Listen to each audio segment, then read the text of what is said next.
Bonsoir. La Croix-Rouge fait le vœu de poursuivre ses actions humanitaires avec plus d'engagement. L'institution existe depuis 1963 et cette journée mondiale a une saveur toute particulière.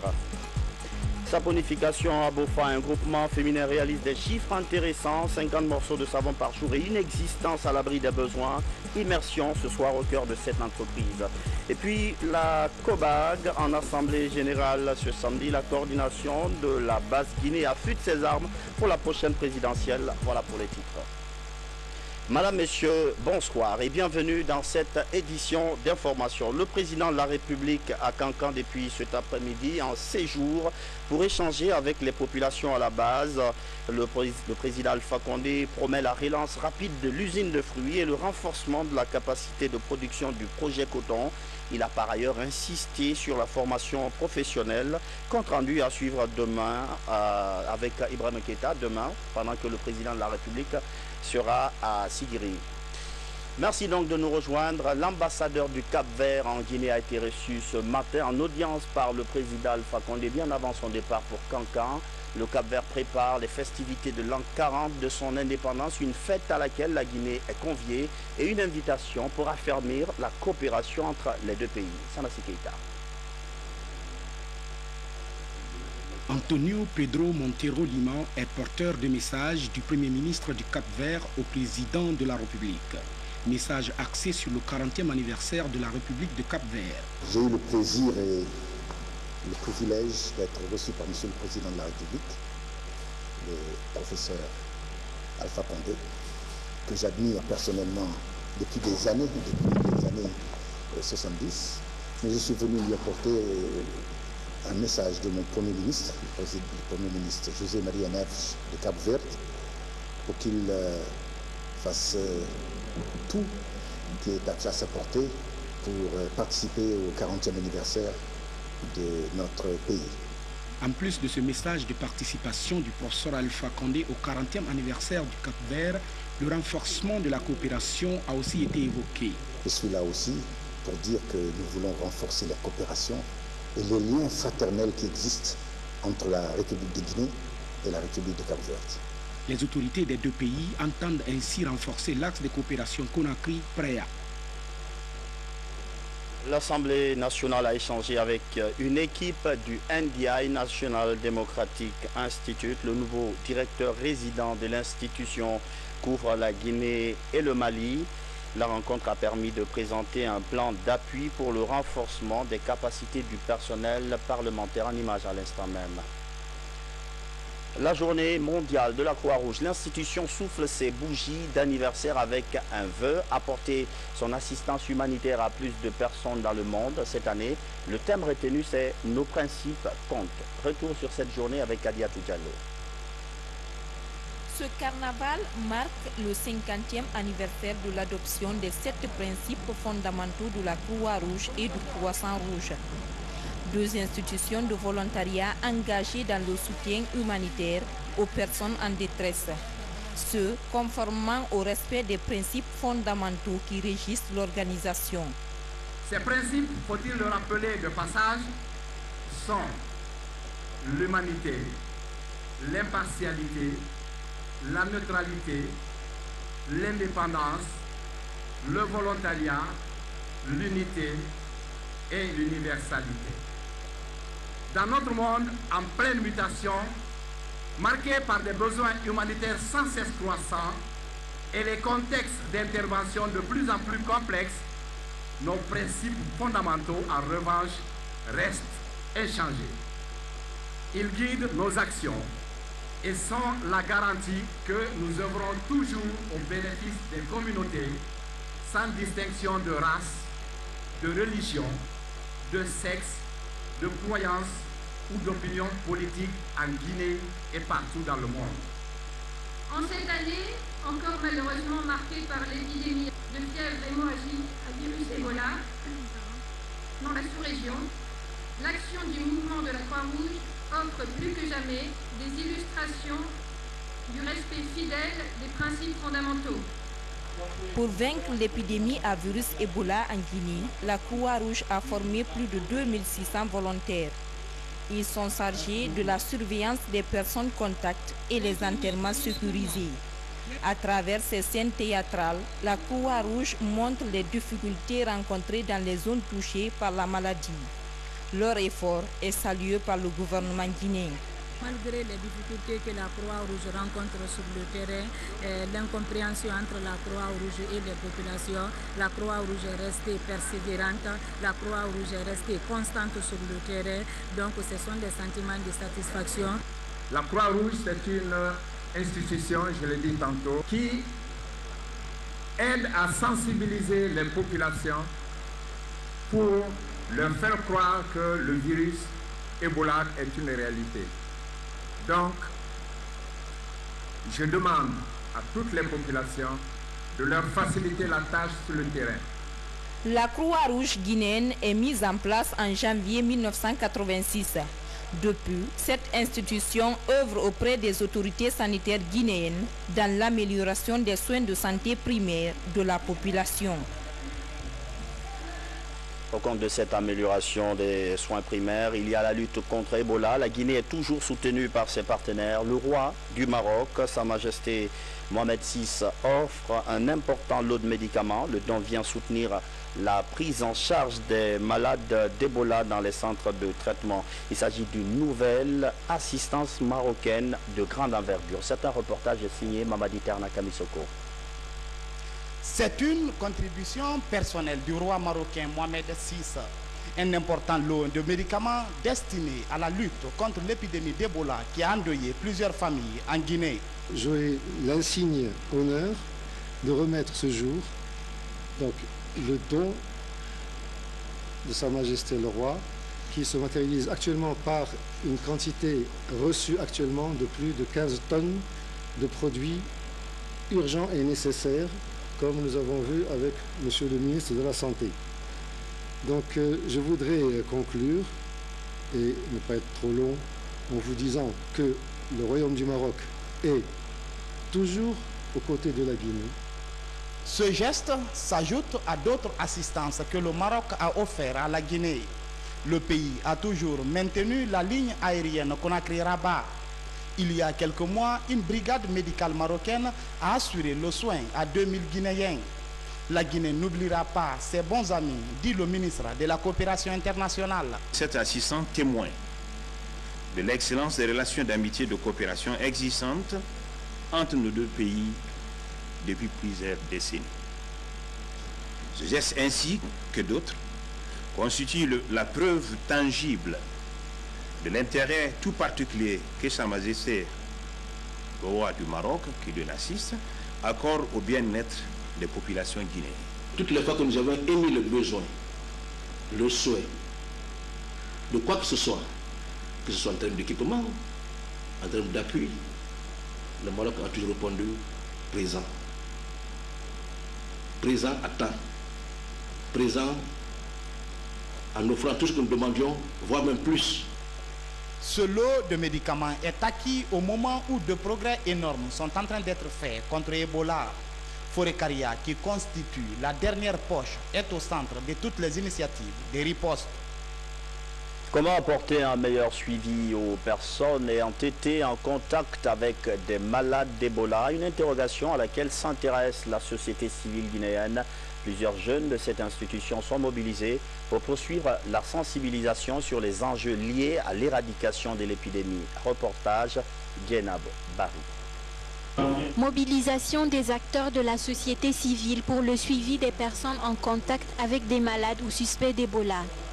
Les chiffres officiels font état de 8 cas confirmés dans le pays, 11 malades et 3 suspects.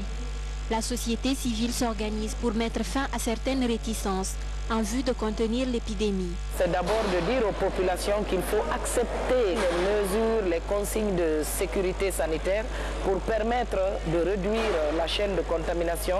Les acteurs de première ligne dans la riposte à la maladie estiment que l'épidémie est sous contrôle pendant que la vigilance dans la prévention du virus faiblit dans le pays. Des dizaines d'organisations de la société civile s'impliquent dans la sensibilisation sur les actions de prévention d'Ebola. L'objectif étant de vaincre des préjugés qui ralentissent l'éradication du virus Ebola dans certaines communautés. C'est aussi pour nous faire en sorte que la réticence qu'on constate aujourd'hui puisse être partagée avec des associations pour qu'elles puissent s'engager davantage sur la lutte contre Ebola. Plus de 300 associations de jeunes de la société civile représentées à cette rencontre échangent leurs expériences dans la riposte à Ebola. La synergie devrait permettre de mener une campagne de sensibilisation de proximité dans les communautés ciblées en vue de maîtriser la chaîne de contamination du virus Ebola. C'est dire dans nos langues vernaculaires, avec des messages assez clairs, que Ebola, on n'en a pas fini avec. Il ne faut pas baisser la vigilance. Cette initiative de la société civile va favoriser l'intensification de la sensibilisation des communautés sur les enjeux liés à l'éradication du virus Ebola. L'épidémie dans le pays depuis plus d'1 an a causé la mort de 2383 personnes, selon la Coordination nationale de lutte contre Ebola. Direction la préfecture de Bofa pour découvrir ce soir un groupement de femmes qui excellent dans la saponification. Ces dames produisent jusqu'à 50 morceaux de savon par jour, un projet financé par l'ambassade d'Allemagne en Guinée pour permettre à ce groupement justement de subvenir à ses besoins. Le point avec Madine Tissouba. Depuis 1 an, Étoile du Rio Pongo, une coopérative féminine, se perfectionne dans la fabrique de savon. Dans cet atelier, 9 femmes transforment les matières premières selon un processus bien déterminé.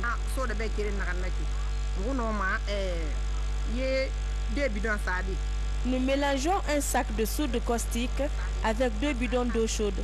Quand le mélange se refroidit, nous ajoutons du parfum ainsi que d'autres ingrédients. Nous produisons 50 morceaux de savon par jour.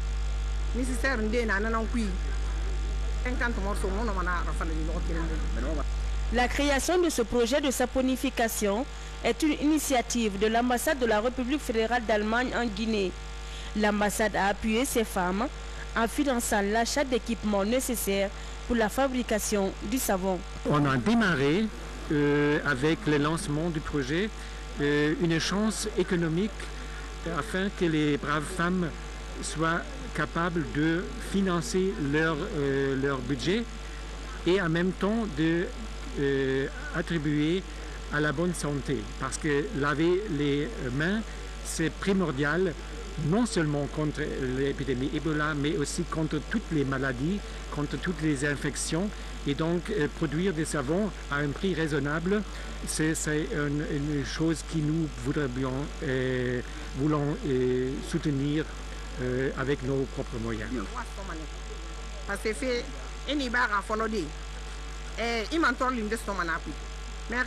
Nous sommes confrontés à des difficultés, mais avec du courage, nous arrivons à joindre les deux bouts. Nous sommes très contentes de l'aide des Allemands, puisque nous et notre préfecture, nous bénéficions de ce projet. Le savon produit par la coopérative Étoile du Rio Pongo est commercialisé dans les marchés de la préfecture de Bofa. Le défi pour ces femmes est de produire plus et d'écouler ce produit hygiénique sur l'ensemble du territoire national. Cap sur Cancan et Farana, où des femmes, puisqu'on parle d'elles, bénéficient des avantages du projet Filets sociaux. 800 bénéficiaires directs ont vu leurs revenus nettement améliorés. Elles sont surtout contentes d'avoir pris part à un vaste programme d'assainissement de leur localité. Une mission de supervision du projet rentre d'un séjour de travail dans les deux préfectures. Mohamed Kamara. Outre les jeunes, le projet Filets sociaux implique aussi des milliers de femmes vulnérables qui sont la cible du ministère de l'Action sociale. C'est pour comprendre comment ces femmes ont bénéficié de l'avantage de la première phase du projet Filets sociaux dans sa composante des travaux de haute intensité de main-d'œuvre qu'une mission du département en charge des femmes s'est rendue dans les préfectures de Cancan et Farana. Dans ces deux localités de la Haute-Guinée, près de 800 femmes ont participé à l'exécution du dit projet. Rien que pour la région de Farana, c'est encore 330 femmes qui ont été utilisées pour 346 500 000 francs. Ça veut dire que le projet répond parfaitement aux attentes du gouvernement, notamment du ministère de l'Action sociale, qui voulait que les femmes soient énormément impliquées dans la mise en œuvre. Moi, j'étais à Tonkolonko pour le curage et le nettoyage du cours d'eau de Tonkolonko et les voiries urbaines du quartier Mosquée. Ça s'est très bien passé. Ce projet du gouvernement financé par la Banque mondiale vise à améliorer la situation financière des femmes vulnérables en échange à leur participation aux efforts d'assainissement des rues et le curage des caniveaux. En écoutant les femmes, c'est une satisfaction morale et réelle que je ressens. Ça me réconforte dans la mesure où nous devons lancer la deuxième phase, qui est le cash transfert, qui va toucher 3200 femmes à Kankan. En attendant le démarrage de la seconde phase du projet dans les mois à venir, les femmes de ces deux préfectures, à travers leur organisation antérieure, continuent à assainir bénévolement leur environnement. L'ouverture d'un dialogue sincère en Guinée. Le projet séduit des enseignants contractuels. Ils étaient en assemblée générale ce samedi et viennent d'adopter un plan d'action pour 3 mois. L'idée, c'est de mettre en place rapidement une caravane de sensibilisation et de défense des acquis du système éducatif. Terna Kabisoko. Ils sont quelques 2500 jeunes enseignants contractuels qui offrent leurs services dans les différents établissements d'enseignement du pays. Ces éducateurs réunis au sein de l'Alliance nationale des jeunes pour Alpha 2015, NAJA, discutent de leur apport au processus de développement socio-économique du pays.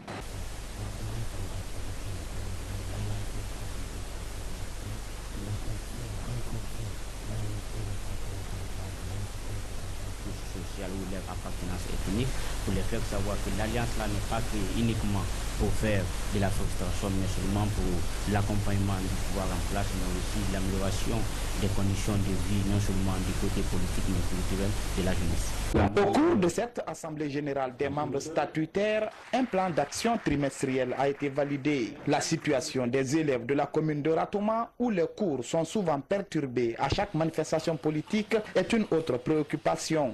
Ces enfants de la commune de Ratoma aujourd'hui sont nettement en retard par rapport à ceux des 4 autres communes de la capitale. C'est pourquoi nous allons toujours lancer ce vibrant appel à la mouvance et à la position de toujours privilégier le dialogue. Ce n'est pas dans la rue, ce n'est pas dans la brutalité que viennent les solutions, mais c'est plutôt autour d'un dialogue constructif.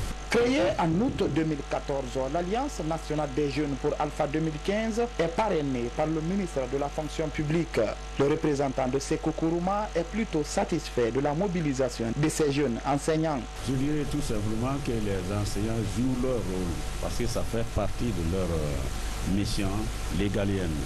Donc s'ils le font, ça ne m'étonne pas, on ne peut que les encourager. Ces enseignants contractuels vont bientôt entamer l'extension de leur organisation à travers la création d'autres antennes dans les préfectures du pays. Une caravane nationale pour la paix et la quiétude sociale partira prochainement de Conakry pour l'intérieur du pays. Une autre assemblée générale ce matin, celle de la coordination de la Basse-Guinée COBAG. Au menu de la rencontre, le soutien de cette structure au projet de développement du président Alpha Condé. Le mouvement se prépare aussi pour la présidentielle prochaine. On fait le point avec Yaya Sinda. Cette assemblée générale de la coordination de la Basse-Guinée a réuni les membres des 5 communes de la capitale. Objectif, réitérer le soutien de la Basse-Guinée au professeur Alpha Condé, président de la République. La rencontre se situe dans le cadre d'une série de mobilisations afin de remercier et d'encourager le président de la République à poursuivre le combat pour le développement de la Guinée. Le comité d'orientation de la Basse-Guinée a fait une grande mobilisation aujourd'hui pour prouver au monde, à l'opinion nationale, que la Basse-Guinée est derrière le professeur Alpha Condé. Ça, c'est un démenti cinglant à une certaine déclaration qui a été diffusée cette semaine pour dire que la Basse-Guinée n'était pas derrière le professeur Alpha Condé.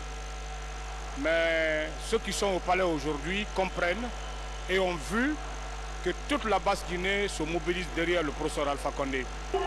Les élections vont se passer au niveau de la Basse-Guinée avec, disons, dans l'enthousiasme et dans la fraternité. Nous allons passer pour sensibiliser toute la population avec la sérénité pour que l'élection se passe sans heurts. Nous sommes engagés derrière un idéal. C'est l'idéal de la construction de notre pays. Je profite de l'occasion pour féliciter la COBAG, mais aussi lancer un appel à l'ensemble des Guinéens, surtout la classe politique, sociale et économique, pour prôner la paix, le dialogue. La Basse-Guinée est le creuset de la République de Guinée. Ici, il n'y a pas d'ethnie, il n'y a pas de région. Nous considérons que c'est la Guinée qui est représentée en Basse-Guinée. Raison pour laquelle nous considérons que le professeur Alpha Condé est le candidat naturel de tous les Guinéens. Mais, puisque nous devons respecter la Constitution, il sera présenté par le RPG Arc-en-Ciel, mais d'ores et déjà, nous voulons que l'opinion comprenne, que ce soit sur le plan national ou international, que M. Alpha Condé est notre candidat le 11 octobre 2015. La COBAG, l'association d'appui aux partis majoritaires, entend fédérer l'ensemble des associations de soutien au professeur Alpha Condé. On retourne à Farana pour parler paix cette fois-ci. Le ministre de l'Hôtellerie rentre de la localité. Il a mis son séjour à profit pour inviter les braves citoyens à promouvoir la paix et à cultiver l'unité nationale. En retour, il a reçu des engagements fermes dans ce sens. Explication, Abdulaziz Baldé, Bernard Tenguino. Située à plus de 500 km de la capitale, la préfecture de Farana amorce peu à peu son développement. Aujourd'hui, avec l'implantation des lampadaires dans les sous-préfectures et la fourniture des intrants agricoles aux paysans, un nouveau vent souffle dans la zone. Nous avons bénéficié beaucoup de choses du gouvernement. Nous avons reçu des forages, des ponts, et ensuite les 75 lampadaires pour la sous-préfecture de Passaya. Et surtout, en aidant aussi les agriculteurs, nous avons reçu des entrants par rapport à ça, des engrais, des herbicides pour les agriculteurs. Vraiment, ça c'est déjà un grand pas dans le développement économique de notre sous-préfecture. En fin de séjour dans le Sankara, cette délégation, conduite par le ministre en charge du tourisme et parrain politique de la préfecture, vient de sillonner plusieurs localités. Objectif, sensibiliser la population à la promotion de la paix et la cohésion sociale. À Beléa et Toumania, tout comme à Passaya et Bendou, les populations renouvellent leur soutien au parti présidentiel. Ici à Farana, nous sommes très contents des réalisations du professeur Alpha Condé. Ce que nous avons vu aujourd'hui nous rassure à plus d'un titre. À Farana, on n'a pas besoin de campagne. Dans les sous-préfectures, dans les districts, partout où nous avions passé, c'est la gaieté, c'est la joie et c'est la confiance surtout. Parce qu'il faut réélire quelqu'un en qui on a confiance. Et on a confiance au professeur Alpha Condé. Autre constat, la forte adhésion des populations aux opérations de révision des listes électorales. Une mobilisation dont se félicite le chef de mission. Nous sommes satisfaits. Nous retournons à Conakry avec une grande satisfaction parce que nous avons constaté par-ci et par-là que les gens n'attendaient que cela pour réellement véhiculer le message du président de la République, les messages du professeur Alpha Condé. Surtout encore que les populations à Farana n'ont pas de mots à dire. Nous avons vu l'afflux même que la population a fait dans les différents points de révision des listes électorales, c'est-à-dire le recensement. Ils ont adhéré aussi. Ceux qui ne sont pas recensés se sont fait recenser. Ce rassemblement à la Maison des Jeunes de Farana a permis de présenter quelques acquis de la Troisième République. Autant de réalisations que la population promet de préserver jalousement. C'est un homme engagé, dévoué à fond dans tout ce qu'il fait. Il vient d'annoncer sa candidature au cours d'un point de presse. Il veut devenir président de la Fédération guinéenne de football bien sûr. Abdul Karim Bangoura Akabe, ancien du Sili national, manager de plusieurs grands internationaux guinéens, est à prendre au sérieux. C'est ce que nous dit Fodé Kaba. À 3 mois de la tenue du congrès électif de la Fédération guinéenne de football, un ancien joueur de Sili national affiche ses ambitions. Abdul Karim Bangoura Akabe veut briguer la présidence de cette institution pour, dit-il, changer la coloration du football guinéen. Sa rencontre ce matin avec la presse était l'occasion non seulement pour lui d'annoncer sa candidature, mais aussi et surtout d'étaler ses ambitieux projets. Abdul Karim Bangoura se porte candidat à la FEGIFOOT. À cette occasion, on pourrait m'avancer qu'il faut démêler l'écheveau de mon programme. Mais l'exercice, quoique difficile, m'a mené pourtant à vous rassurer que j'ai de nombreux atouts dans ma besace seulement au moment d'opportun. Mon équipe de campagne vous en donnera le goût. Abdul Karim Bangoura Kabé se veut le candidat des jeunes. C'est pourquoi son projet de société reste consacré au développement du football des jeunes et même du football féminin. Prioritairement, il sera élaboré une politique de développement du football pour systématiser la formation des encadreurs spécialisés pour le football des jeunes. Le congrès électif de la Fédération guinéenne de football est prévu pour le mois d'août prochain, mais déjà Akabé bénéficie du soutien de ses anciens coéquipiers, même si ceux-ci ne sont pas des membres statutaires. Aujourd'hui, le moment est venu qu'on soit ambitieux et aujourd'hui, au nom de mes amis, même si nos voix ne comptent pas, parce que nous ne sommes pas des votants et des électeurs, nous nous souhaitons bonne chance. Akabé fait partie de cette génération dorée du Syli national de Guinée des années 90. Son ambition pour briguer la présidence de la fédération sonne pour lui comme un glas pour mettre fin à l'amateurisme qui caractérise selon lui le football guinéen. En attendant de connaître les autres candidats outre que Super V, président sortant, l'on peut dire que la campagne ne fait que commencer. L'ouvrage a coûté plus d'1 milliard de francs guinéens, mais ce n'est jamais assez pour construire une maison des dieux. Deux fils de Dabola viennent de réaliser leur rêve, doter leur préfecture natale d'une grande mosquée. L'inauguration est récente et elle a été présidée par la Ligue islamique nationale. Karim Kamara. Dans la sous-préfecture de Kankama, préfecture de Dabola. En ce jour de vendredi, ses habitants sont tous à leur joie pour rallier leur nouvelle mosquée. Le lieu de culte est porté sur les fonds baptismaux en présence de nombreux fidèles musulmans venus des villages voisins. C'est une mosquée construite des deniers propres de deux fils de la localité.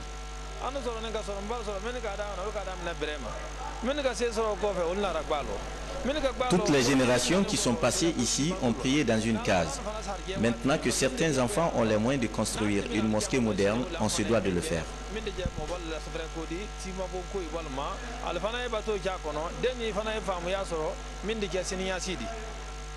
Cette maison de Dieu est bâtie sur une superficie de 400 mètres carrés et a une capacité d'accueil de 400 fidèles. Le coût global s'élève à 1 milliard de francs guinéens. Pour les habitants de Afia, la prière à la mosquée est tout bénéfique pour un fidèle musulman. Quant aux autorités religieuses venues présider l'événement, elles exhortent les musulmans de Afia à l'esprit de fraternité dans leur mosquée. Ils doivent rendre la mosquée propre et s'acquitter correctement de leurs obligations, toutes choses qui renforcent leur foi.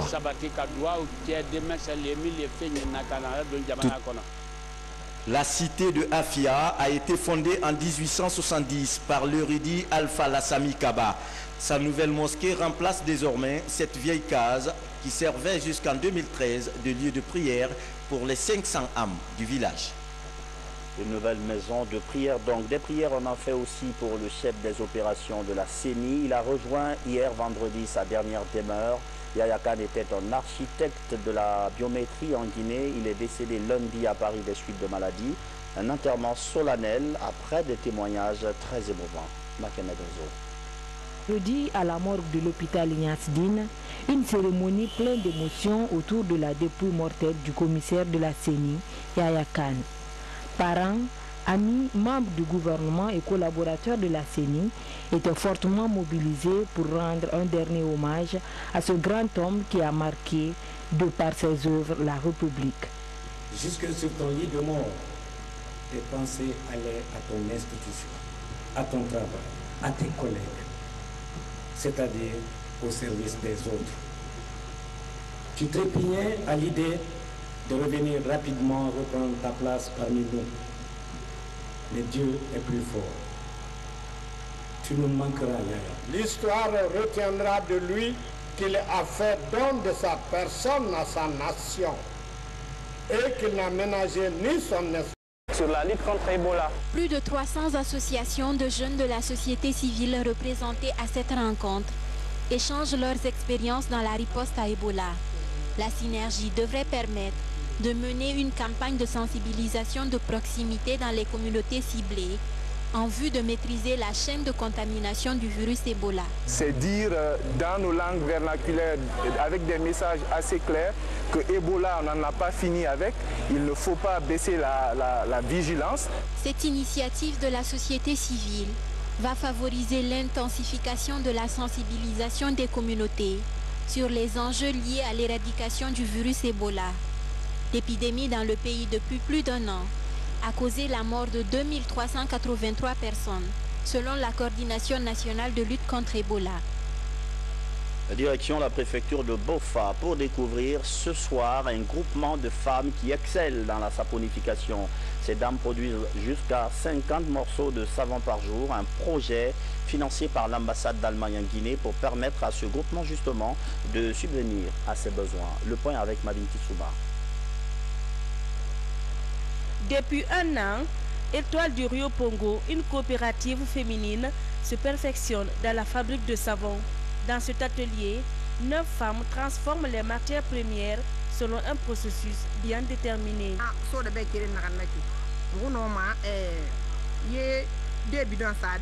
Nous mélangeons un sac de soude caustique avec 2 bidons d'eau chaude. Quand le mélange se refroidit, nous ajoutons du parfum ainsi que d'autres ingrédients. Nous produisons 50 morceaux de savon par jour.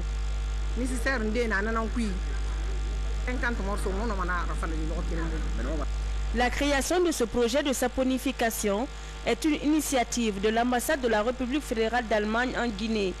L'ambassade a appuyé ces femmes en finançant l'achat d'équipements nécessaires pour la fabrication du savon. On a démarré avec le lancement du projet une chance économique afin que les braves femmes soient capables de financer leur budget et en même temps de attribuer à la bonne santé. Parce que laver les mains, c'est primordial, non seulement contre l'épidémie Ebola, mais aussi contre toutes les maladies, contre toutes les infections.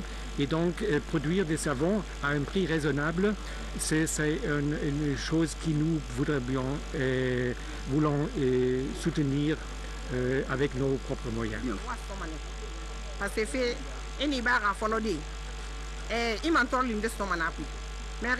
Nous sommes confrontés à des difficultés, mais avec du courage, nous arrivons à joindre les deux bouts. Nous sommes très contentes de l'aide des Allemands, puisque nous et notre préfecture, nous bénéficions de ce projet. Le savon produit par la coopérative Étoile du Rio Pongo est commercialisé dans les marchés de la préfecture de Bofa. Le défi pour ces femmes est de produire plus et d'écouler ce produit hygiénique sur l'ensemble du territoire national. Cap sur Kankan et Farana, où des femmes, puisqu'on parle d'elles, bénéficient des avantages du projet Filets sociaux. 800 bénéficiaires directs ont vu leurs revenus nettement améliorés. Elles sont surtout contentes d'avoir pris part à un vaste programme d'assainissement de leur localité. Une mission de supervision du projet rentre d'un séjour de travail dans les deux préfectures. Mohamed Kamara. Outre les jeunes, le projet Filets sociaux implique aussi des milliers de femmes vulnérables qui sont la cible du ministère de l'Action sociale. C'est pour comprendre comment ces femmes ont bénéficié de l'avantage de la première phase du projet Filets sociaux dans sa composante des travaux de haute intensité de main-d'œuvre qu'une mission du département en charge des femmes s'est rendue dans les préfectures de Kankan et Farana. Dans ces deux localités de la Haute-Guinée, près de 800 femmes ont participé à l'exécution du dit projet. Rien que pour la région de Farana, c'est encore 330 femmes qui ont été utilisées pour 346 500 000 francs. Ça veut dire que le projet répond parfaitement aux attentes du gouvernement, notamment du ministère de l'Action sociale, qui voulait que les femmes soient énormément impliquées dans la mise en œuvre. Moi, j'étais à Tonkolonko pour le curage et le nettoyage du cours d'eau de Tonkolonko et les voiries urbaines du quartier Mosquée. Ça s'est très bien passé. Ce projet du gouvernement, financé par la Banque mondiale, vise à améliorer la situation financière des femmes vulnérables en échange à leur participation aux efforts d'assainissement des rues et le curage des caniveaux. En écoutant les femmes, c'est une satisfaction morale et réelle que je ressens. Ça me réconforte.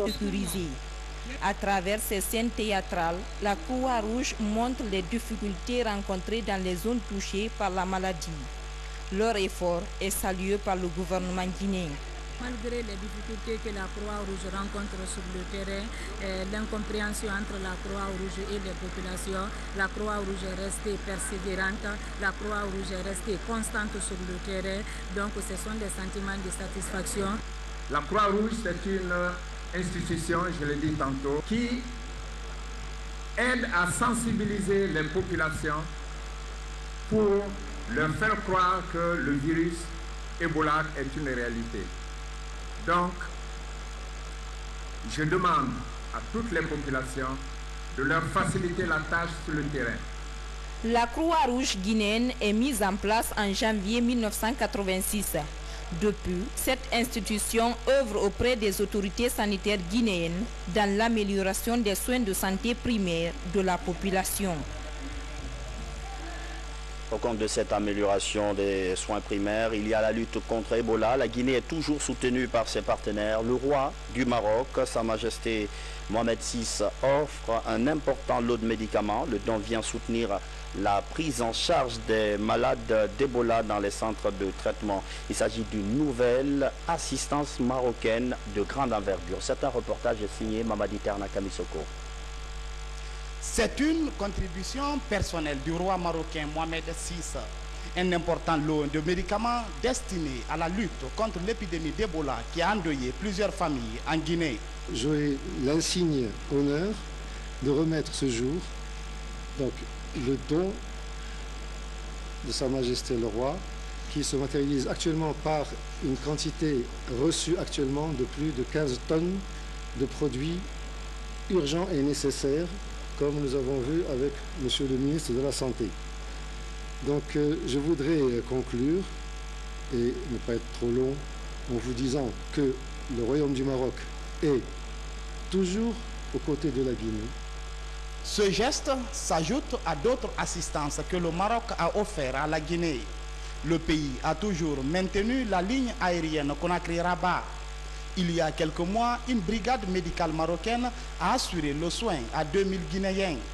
La Guinée n'oubliera pas ses bons amis, dit le ministre de la Coopération internationale. Cet assistant témoin de l'excellence des relations d'amitié et de coopération existantes entre nos deux pays depuis plusieurs décennies. Ce geste ainsi que d'autres constitue la preuve tangible de l'intérêt tout particulier que Sa Majesté le roi du Maroc, qui lui assiste, accorde au bien-être des populations guinéennes. Toutes les fois que nous avons émis le besoin, le souhait de quoi que ce soit en termes d'équipement, en termes d'appui, le Maroc a toujours répondu présent. Présent à temps. Présent en offrant tout ce que nous demandions, voire même plus. Ce lot de médicaments est acquis au moment où de progrès énormes sont en train d'être faits contre Ebola. Forêt-Caria, qui constitue la dernière poche, est au centre de toutes les initiatives des ripostes. Comment apporter un meilleur suivi aux personnes ayant été en contact avec des malades d'Ebola? Une interrogation à laquelle s'intéresse la société civile guinéenne. Plusieurs jeunes de cette institution sont mobilisés pour poursuivre la sensibilisation sur les enjeux liés à l'éradication de l'épidémie. Reportage Guénab Barry. Mobilisation des acteurs de la société civile pour le suivi des personnes en contact avec des malades ou suspects d'Ebola. Les chiffres officiels font état de 8 cas confirmés dans le pays, 11 malades et 3 suspects. La société civile s'organise pour mettre fin à certaines réticences en vue de contenir l'épidémie. C'est d'abord de dire aux populations qu'il faut accepter les mesures, les consignes de sécurité sanitaire pour permettre de réduire la chaîne de contamination. Les acteurs de première ligne dans la riposte à la maladie estiment que l'épidémie est sous contrôle pendant que la vigilance dans la prévention du virus faiblit dans le pays. Des dizaines d'organisations de la société civile s'impliquent dans la sensibilisation sur les actions de prévention d'Ebola. L'objectif étant de vaincre des préjugés qui ralentissent l'éradication du virus Ebola dans certaines communautés. C'est aussi pour nous faire en sorte que la réticence qu'on constate aujourd'hui puisse être partagée avec les associations pour qu'elles puissent s'engager davantage. Bonsoir. La Croix-Rouge fait le vœu de poursuivre ses actions humanitaires avec plus d'engagement. L'institution existe depuis 1963 et cette journée mondiale a une saveur toute particulière. Saponification à Bofa, un groupement féminin réalise des chiffres intéressants, 50 morceaux de savon par jour et une existence à l'abri des besoins. Immersion ce soir au cœur de cette entreprise. Et puis la COBAG en assemblée générale ce samedi, la coordination de la Basse-Guinée affûte ses armes pour la prochaine présidentielle. Voilà pour les titres. Madame, Messieurs, bonsoir et bienvenue dans cette édition d'information. Le président de la République à Cancan depuis cet après-midi en séjour pour échanger avec les populations à la base. Le président Alpha Condé promet la relance rapide de l'usine de fruits et le renforcement de la capacité de production du projet coton. Il a par ailleurs insisté sur la formation professionnelle, compte rendu à suivre demain avec Ibrahim Keïta, demain, pendant que le président de la République sera à Sigiri. Merci donc de nous rejoindre. L'ambassadeur du Cap-Vert en Guinée a été reçu ce matin en audience par le président Alpha Condé bien avant son départ pour Cancan. Le Cap-Vert prépare les festivités de l'an 40 de son indépendance, une fête à laquelle la Guinée est conviée et une invitation pour affermir la coopération entre les deux pays. Sanassi Keïta. Antonio Pedro Monteiro Lima est porteur de message du Premier ministre du Cap-Vert au président de la République. Message axé sur le 40e anniversaire de la République de Cap-Vert. J'ai eu le plaisir et le privilège d'être reçu par M. le Président de la République, le professeur Alpha Condé, que j'admire personnellement depuis des années 70. Mais je suis venu lui apporter un message de mon Premier ministre, le Premier ministre José Maria Neves de Cap-Vert, pour qu'il fasse tout qui est à sa portée pour participer au 40e anniversaire de notre pays. En plus de ce message de participation du professeur Alpha Condé au 40e anniversaire du Cap-Vert, le renforcement de la coopération a aussi été évoqué. Je suis là aussi pour dire que nous voulons renforcer la coopération et les liens fraternels qui existent entre la République de Guinée et la République de Cap-Vert. Les autorités des deux pays entendent ainsi renforcer l'axe de coopération Conakry-Préa. L'Assemblée nationale a échangé avec une équipe du NDI, National Democratic Institute. Le nouveau directeur résident de l'institution couvre la Guinée et le Mali. La rencontre a permis de présenter un plan d'appui pour le renforcement des capacités du personnel parlementaire, en image à l'instant même. La journée mondiale de la Croix-Rouge, l'institution souffle ses bougies d'anniversaire avec un vœu, apporter son assistance humanitaire à plus de personnes dans le monde. Cette année, le thème retenu, c'est « Nos principes comptent ». Retour sur cette journée avec Adiatou Diallo. Ce carnaval marque le 50e anniversaire de l'adoption des 7 principes fondamentaux de la Croix-Rouge et du Croissant-Rouge.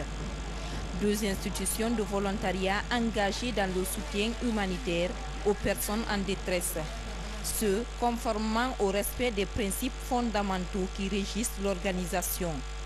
Ces principes, faut-il le rappeler de passage, sont l'humanité, l'impartialité, la neutralité, l'indépendance, le volontariat, l'unité et l'universalité. Dans notre monde en pleine mutation, marqué par des besoins humanitaires sans cesse croissants et les contextes d'intervention de plus en plus complexes, nos principes fondamentaux, en revanche, restent inchangés. Ils guident nos actions et sont la garantie que nous œuvrons toujours au bénéfice des communautés, sans distinction de race, de religion, de sexe, de croyance ou d'opinion politique en Guinée et partout dans le monde. En cette année, encore malheureusement marquée par l'épidémie de fièvre hémorragique à virus Ebola dans la sous-région, l'action du mouvement de la Croix-Rouge offre plus que jamais des illustrations du respect fidèle des principes fondamentaux. Pour vaincre l'épidémie à virus Ebola en Guinée, la Croix-Rouge a formé plus de 2600 volontaires. Ils sont chargés de la surveillance des personnes contacts et les enterrements par le RPG Arc-en-Ciel, mais d'ores et déjà, nous voulons que l'opinion comprenne, que ce soit sur le plan national ou international, que M. Alpha Condé est notre candidat le 11 octobre 2015. La COBAG, l'association d'appui au parti majoritaire, entend fédérer l'ensemble des associations de soutien au professeur Alpha Condé. On retourne à Farana pour parler paix cette fois-ci. Le ministre de l'Hôtellerie rentre de la localité. Il a mis son séjour à profit pour inviter les braves citoyens à promouvoir la paix et à cultiver l'unité nationale. En retour, il a reçu des engagements fermes dans ce sens. Explication, Abdulaziz Baldé, Bernard Tenguino. Située à plus de 500 km de la capitale, la préfecture de Farana amorce peu à peu son développement. Aujourd'hui, avec l'implantation des lampadaires dans les sous-préfectures et la fourniture des intrants agricoles aux paysans, un nouveau vent souffle dans la zone. Nous avons bénéficié beaucoup de choses du gouvernement. Nous avons reçu des forages, des ponts, et ensuite les 75 lampadaires pour la sous-préfecture de Passaya. Et surtout, en aidant aussi les agriculteurs, nous avons reçu des entrants par rapport à ça, des engrais, des herbicides pour les agriculteurs. Vraiment, ça c'est déjà un grand pas dans le développement économique de notre sous-préfecture. En fin de séjour dans le Sankara, cette délégation, conduite par le ministre en charge du tourisme et parrain politique de la préfecture, vient de sillonner plusieurs localités. Objectif, sensibiliser la population à la promotion de la paix et la cohésion sociale. À Beléa et Toumania, tout comme à Passaya et Bendou, les populations renouvellent leur soutien au parti présidentiel. Ici à Farana, nous sommes très contents des réalisations du professeur Alpha Condé. Ce que nous avons vu aujourd'hui nous rassure à plus d'un titre. À Farana, on n'a pas besoin de campagne. Dans les sous-préfectures, dans les districts, partout où nous avions passé, c'est la gaieté, c'est la joie et c'est la confiance surtout. Parce qu'il faut réélire quelqu'un en qui on a confiance. Et on a confiance au professeur Alpha Condé. Autre constat, la forte adhésion des populations aux opérations de révision des listes électorales. Une mobilisation dont se félicite le chef de mission.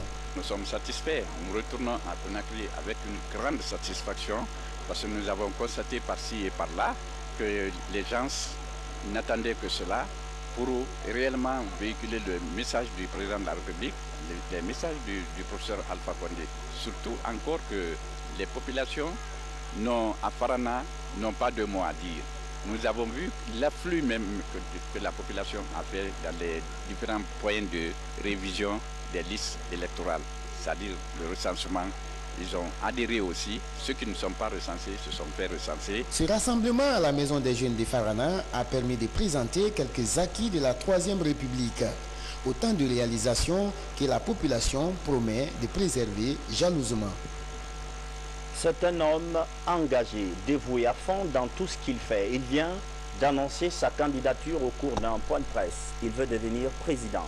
Président de la Fédération guinéenne de football, bien sûr. Abdul Karim Bangoura Akabe, ancien du Sili national, manager de plusieurs grands internationaux guinéens, est à prendre au sérieux. C'est ce que nous dit Fodé Kaba.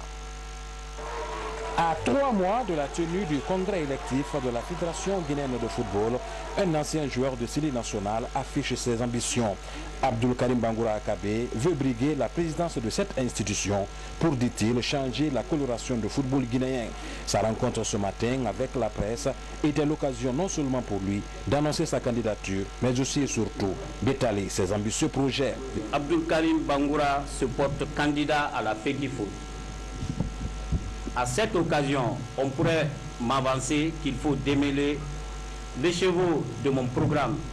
Mais l'exercice, quoique difficile, m'a mené pourtant à vous rassurer que j'ai de nombreux atouts dans ma besace seulement au moment opportun. Mon équipe de campagne vous en donnera le goût. Abdul Karim Bangoura Kabé se veut le candidat des jeunes. C'est pourquoi son projet de société reste consacré au développement du football des jeunes et même du football féminin. Prioritairement, il sera élaboré une politique de développement du football pour systématiser la formation des... Dans la mesure où nous devons lancer la deuxième phase, qui est le cash transfert, qui va toucher 3200 femmes à Kankan. En attendant le démarrage de la seconde phase du projet dans les mois à venir, les femmes de ces deux préfectures, à travers leur organisation antérieure, continuent à assainir bénévolement leur environnement. L'ouverture d'un dialogue sincère en Guinée. Le projet séduit des enseignants contractuels. Ils étaient en assemblée générale ce samedi et viennent d'adopter un plan d'action pour 3 mois. L'idée, c'est de mettre en place rapidement une caravane de sensibilisation et de défense des acquis du système éducatif. Terna Kabisoko. Ils sont quelques 2500 jeunes enseignants contractuels qui offrent leurs services dans les différents établissements d'enseignement du pays. Ces éducateurs réunis au sein de l'Alliance nationale des jeunes pour Alpha 2015, NAJA, discutent de leur apport au processus de développement socio-économique du pays.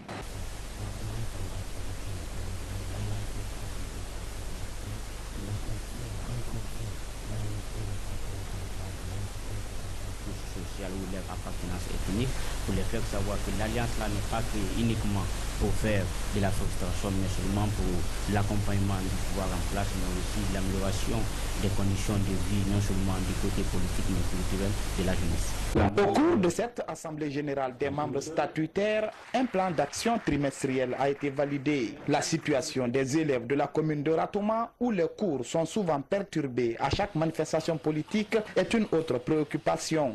Ces enfants de la commune de Ratoma aujourd'hui sont nettement en retard par rapport à ceux des 4 autres communes de la capitale. C'est pourquoi nous allons toujours lancer ce vibrant appel à la mouvance et à la position de toujours privilégier le dialogue. Ce n'est pas dans la rue, ce n'est pas dans la brutalité que viennent les solutions, mais c'est plutôt autour d'un dialogue constructif. Créée en août 2014, l'Alliance nationale des jeunes pour Alpha 2015 est parrainée par le ministre de la fonction publique. Le représentant de Sékou Kourouma est plutôt satisfait de la mobilisation de ces jeunes enseignants. Je dirais tout simplement que les enseignants jouent leur rôle parce que ça fait partie de leur mission légalienne.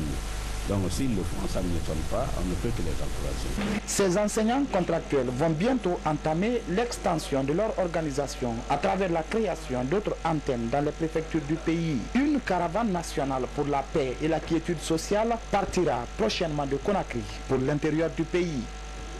Une autre assemblée générale ce matin, celle de la coordination de la Basse-Guinée COBAG. Au menu de la rencontre, le soutien de cette structure au projet de développement du président Alpha Condé. Le mouvement se prépare aussi pour la présidentielle prochaine. On fait le point avec Yaya Sinda. Cette assemblée générale de la coordination de la Basse-Guinée a réuni les membres des 5 communes de la capitale. Objectif, réitérer le soutien de la Basse-Guinée au professeur Alpha Condé, président de la République. La rencontre se situe dans le cadre d'une série de mobilisations afin de remercier et d'encourager le président de la République à poursuivre le combat pour le développement de la Guinée. Le comité d'orientation de la Basse-Guinée a fait une grande mobilisation aujourd'hui pour prouver au monde, à l'opinion nationale, que la Basse-Guinée est derrière le professeur Alpha Condé. Ça, c'est un démenti cinglant à une certaine déclaration qui a été diffusée cette semaine pour dire que la Basse-Guinée n'était pas derrière le professeur Alpha Condé. Mais ceux qui sont au palais aujourd'hui comprennent et ont vu que toute la Basse-Guinée se mobilise derrière le professeur Alpha Condé. Les élections vont se passer au niveau de la Basse-Guinée avec, disons, dans l'enthousiasme et dans la fraternité. Nous allons passer pour sensibiliser toute la population avec la sérénité pour que l'élection se passe sans heurts. Nous sommes engagés derrière un idéal. C'est l'idéal de la construction de notre pays. Je profite de l'occasion pour féliciter la COBAG, mais aussi lancer un appel à l'ensemble des Guinéens, surtout la classe politique, sociale et économique, pour prôner la paix, le dialogue. La Basse-Guinée est le creuset de la République de Guinée. Ici, il n'y a pas d'ethnie, il n'y a pas de région. Nous considérons que c'est la Guinée qui est représentée en Basse-Guinée. Raison pour laquelle nous considérons que le professeur Alpha Condé est le candidat naturel de tous les Guinéens. Mais, puisque nous devons respecter la Constitution, il sera présent